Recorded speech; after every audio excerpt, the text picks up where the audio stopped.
with that down, let's move on to this, our final topic. Daredevil, Born Again.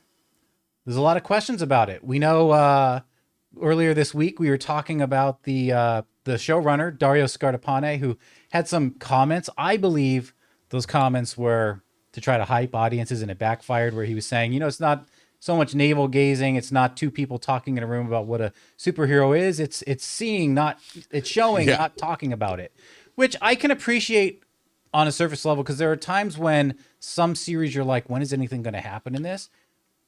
But we don't want it at and I think you'd agree with me, Rob, we don't want it at the loss of tension building drama with that underscore music building up a scene, and we don't want to lose that. We don't want to, as you said earlier, dumb it down, right? No. But now we've got Charlie Cox talking about when this series is going to be taking place, because it is in the same universe-ish as Netflix.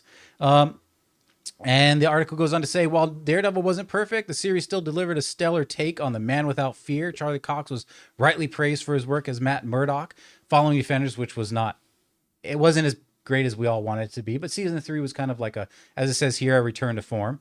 But ultimately, that show ended, and it's been many years. So talking to SFX, Cox explained how exactly this March's Daredevil Born Again picks up where Daredevil season 3 left off.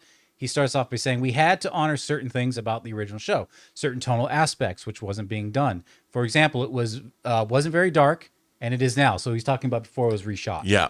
At times, it's incredibly sinister, incredibly brutal. These characters work best when they live in that world.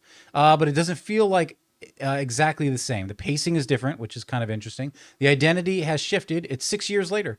The kind of shows that people watch on television, they influence how you make a TV show. Now, that's a little interesting, but what are your thoughts on just that part? And we'll go. Guys, we want to take a second to thank a sponsor of today's video, Kickoff. January always feels like recovery mode, doesn't it? I mean, after all the holiday fun and, let's be honest, all the holiday spending, it can feel like a credit hangover. But don't worry, I've got the perfect solution to help you bounce back in 2025. Kickoff, the #1 credit building app in the App Store. Kickoff is a total game changer if you're looking to start building or improving your credit. Their plans? They start at just $5 a month. No credit check, no hidden fees, and no interest. Everybody's been there, guys. Trying to navigate credit can feel like a maze, but Kickoff makes it easy. You can sign up in minutes on your phone and be instantly set up with a credit line designed specifically for building credit, not for spending. And here's a fun fact. If your credit's under 600, you could jump around 28 points in your first month. It's that simple. Shake off the credit hangover and look forward to brighter credit with Kickoff. Get your first month for just $1 at getkickoff.com/Campea today. That's getkickoff, KIKOFF.com/Campea. Must sign up via kickoff.com/Campea to activate offer. Offer applies to new customers first month only. Subject to approval. Offer subject to change. Terms and conditions may apply. Points based on Equifax VantageScore 3.0 changes for Kickoff users starting under 600 who made their first on-time payment between January 2021 and March 2024. Payment and credit activity outside of Kickoff can have an impact on your credit. Individual results may vary.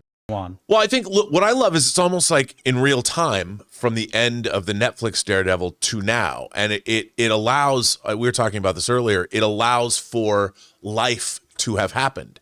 So you can move forward. These characters have had 6 years to have things happen to them that we don't know about, that they can refer to, they can incorporate into the story. Wilson Fisk is now, isn't he the mayor of New York now? Yep. So he's the mayor of New York. How did this happen? Matt Murdock can't be happy about that, but they've probably had 6 years of interchanges or exchanges between each other. He's had to put up with the rise of Kingpin to the mayor of New York.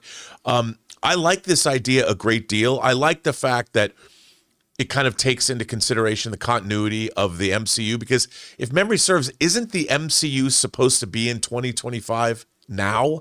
Like, wasn't it in 2025 pre Deadpool and Wolverine? I'm not sure. Maybe someone in the chat. I mean, yeah, somebody could tell me. We've had a lot of time dilation, and my brain isn't quite where it needs to be. Yes. If you ask me where we're at in the MCU, I can't be the one. Now everyone, it's the same year that everybody came back from the blip after Endgame, so it had advanced, into the future. So now I like this. I mean, I think it allows the course correction was a smart one. Kevin Feige knew to do that. And I think that, if they had changed, I know John loves the Walk of Shame with Daredevil and She-Hulk, but if they were going to go in that direction, I don't think people would have liked what Daredevil had become. I think they did a great job, at least based on that last trailer, bringing the feel that everybody wants from Daredevil, both from the comics and from the 3 seasons of the Netflix series. So I have to tell you, I'm really excited for this. I like that they've allowed for a 6-year time jump because that gives there's a lot of potential storylines that aren't going to say contradict themselves because we don't know what that continuity is, and they can use it. They can fill in that time and make story points about it all. So I'm excited. I think they know what they're doing. I'm very excited to see this. It looks kick-ass. That trailer was awesome. And I look, if it's just Wilson Fisk and Daredevil himself, you know, if Matt Murdock and they're just in a diner the entire time, I would watch it. I know it's not going to be that way. Well, and I think what's interesting about those comments from the showrunner is when he said, like, oh, we're not going to have 2 people in a room talking about a superhero is, and they lead off with that scene. I don't know. It's kind of funny. But it's great stuff. But, you know, just going off your comments, Cox is sort of on the same wavelength here. He says, the reason it feels like a hybrid of a season 4 and a season 1 is because enough time has passed where you can allow for enough of a reset and things don't really need to be explicitly on camera. Matt has come to the realization that maybe he underestimates collateral damage. And despite all the good he's been trying to do, how much has actually worked? How much has spawned? You created me. It's like Batman. It's like, would the Rogues Gallery exist if Batman didn't exist? It's that age-old question.